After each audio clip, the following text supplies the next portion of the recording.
क्या आपको लगता है कि गौतम बुद्ध, जिन्होंने संसार को धम्म का मार्ग दिखाया, किसी और की पूजा करते थे, या क्या वो खुद भगवान बन गए थे? सोचिए, एक राजा जिसने अपनी पूरी दुनिया त्याग दी, वो किसी को मानते थे? इस सवाल का जवाब आपकी जिंदगी बदल सकता है।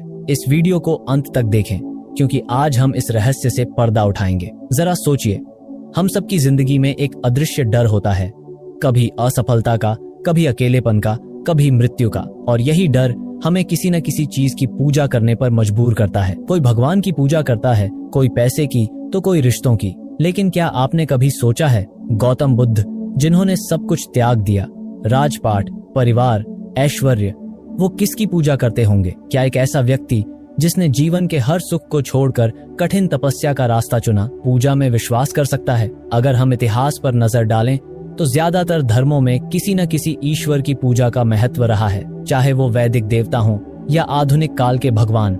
लेकिन बुद्ध का मार्ग इससे अलग था। वो न तो मंदिरों में गए, न मूर्तियों के सामने झुके। तो क्या इसका मतलब है कि वो नास्तिक थे? और अगर वो नास्तिक थे, तो फिर वो इस जीवन और मृत्यु के चक्र से बाहर कैसे निकल गए? क्या बिना किसी शक्ति में विश्वास किए आत्मज्ञान पाया जा सकता है?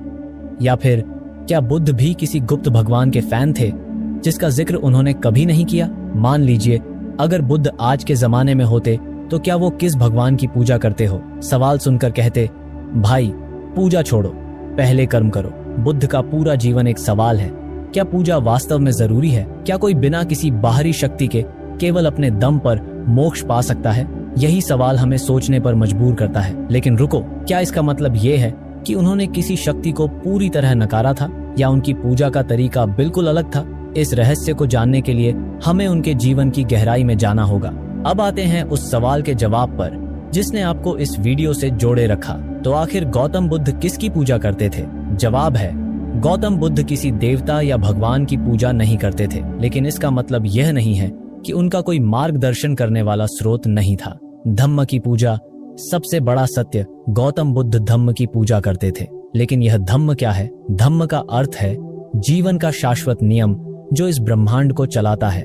यह सत्य, करुणा और नैतिकता का मार्ग है। बुद्ध कहते थे कि जो इस धम्म का पालन करता है, वही अपने जीवन को सच्चे अर्थों में जीता है। धम्म के प्रति उनकी श्रद्धा इतनी गहरी थी कि उन्होंने किसी भी बाहरी शक्ति की आवश्यकता नहीं समझी। बुद्ध का मानना था कि हर इंसान के भीतर एक अद्वितीय शक्ति है, हमें इसे पहचानने की जरूरत है। उन्होंने कहा था, अप दीपो भव, स्वयं दीपक बनो। इसका मतलब है कि खुद को ज्ञान और सत्य का स्रोत माने, न कि बाहरी पूजा में उलझे। क्या इसका मतलब है कि बुद्ध नास्तिक थे? अब एक सवाल आपके मन में आ सकता है, क्या बुद्ध ईश्वर को नहीं मानते थे? क्या वो नास्तिक थे? जवाब थोड़ा पेचीदा है। बुद्ध ने कभी भगवान के अस्तित्व को पूरी तरह नकारा नहीं, लेकिन वो कहते थे कि भगवान से ज्यादा महत्वपूर्ण है आपका कर्म। अगर आप खुद सही कर्म करेंगे तो किसी ईश्वर को खुश करने की जरूरत नहीं। लेकिन यहाँ एक और सवाल उठता है, अगर बुद्ध ने किसी भगवान या मूर्ति की पूजा नहीं की, तो क्या उन्होंने किसी भी तरह की प्रार्थना की? क्या उनके पास कोई ध्यान का मंत्र था